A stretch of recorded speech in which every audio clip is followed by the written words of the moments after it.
tuna long tla kan oma he traffic point trong te peng moi khop mà trong te peng xuyên làm thế moi nom nè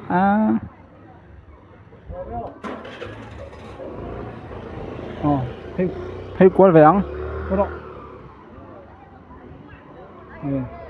moi nom khop mấy làm vậy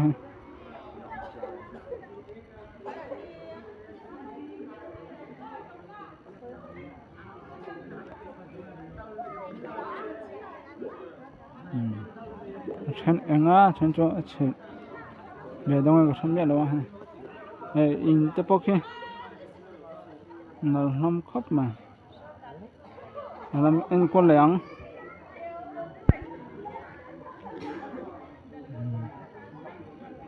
nó khóc mà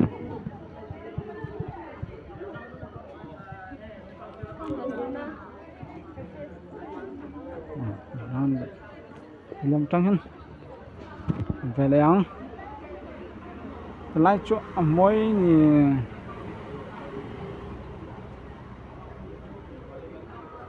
thì làm hồi lại lúc còn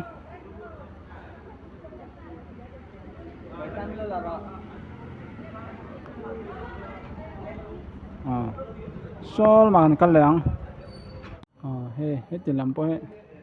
là về tiền làm về lại thung hay mối không cốc mà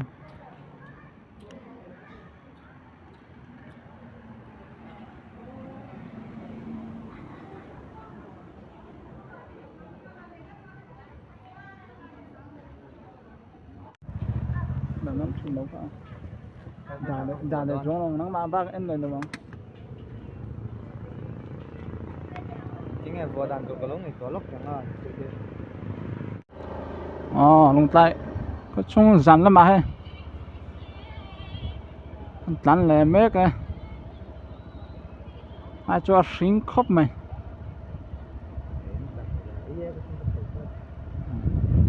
này về cho nó chơi tầm nó tục lỗ này ha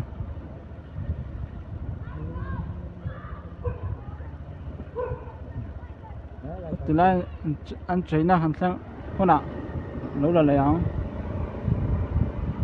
từ nay sinh bốc mấy ạ từ nào ăn con chơi khát gió còn anh lấy áo môi gió con chơi khát gió cho anh xem hay ăn môi khóc mà hay từ làm chú tốt lắm bộ quan quay xem đấy thì lại về tốt chúng bạn tàn tiếp vào đó hay ăn làm khóc mẹ làm chết nữa môi này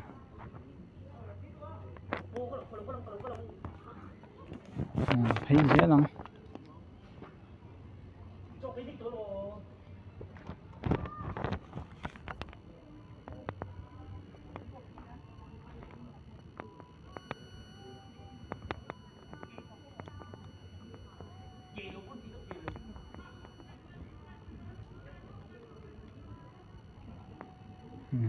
én khóc mà môi này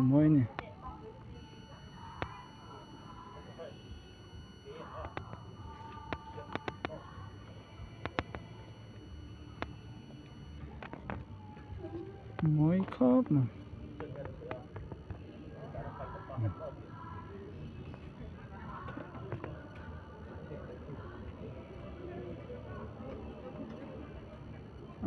môi đàn cho môi nè hay lồng lại L4 tính có gì á rất sửa lối xuân hay môi khóc mà cái dễ lắm ai môi cho bọn này mới thấy xin thấy dễ lắm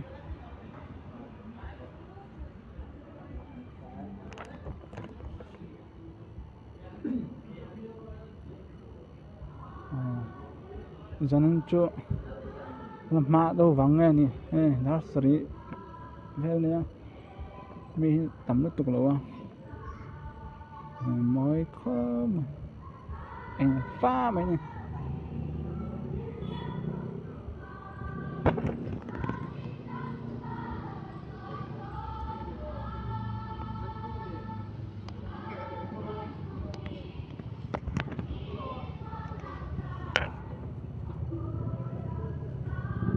thì lá cho trái múc mày cổ phần nắm bằng này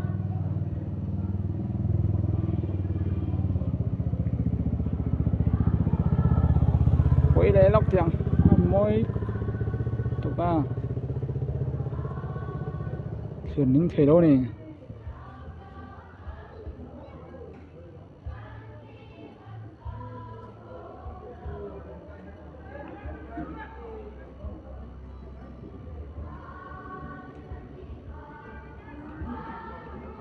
thế dễ lắm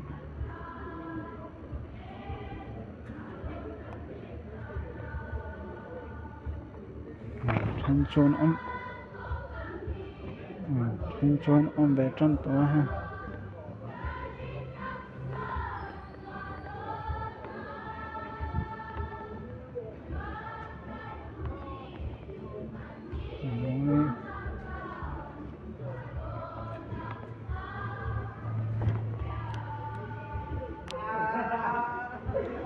mỗi nè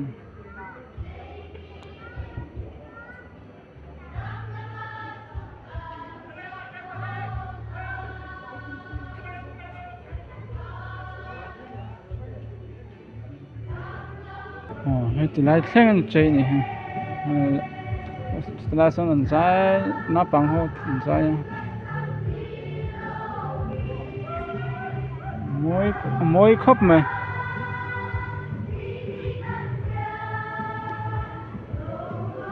Kalau kita dengan setiap orang saja.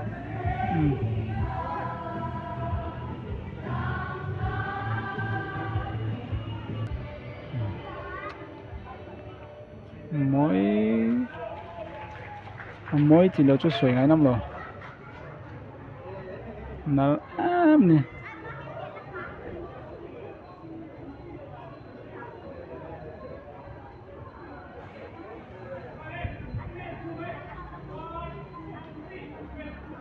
hay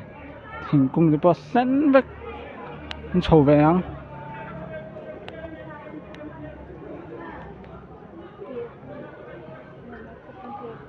thành công cho sen chặt hộp mấy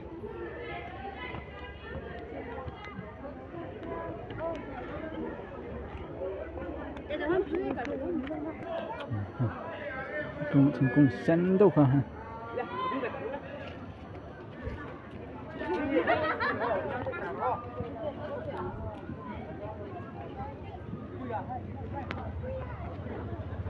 nó bằng dài hậu ha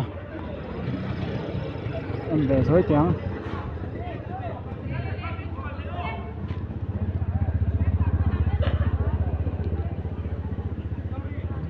khóc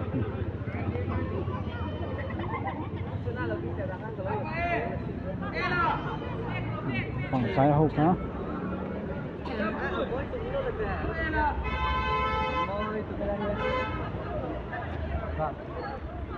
rồi thành công mình từ lằng lên mà mỗi tụi coi sẽ chọc hộp mấy à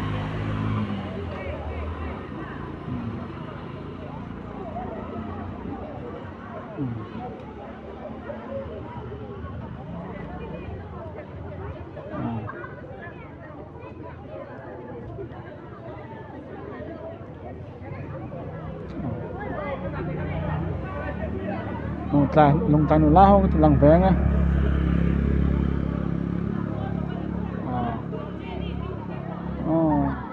thì khác video xem thể chuông là post rồi xem bye bye với con này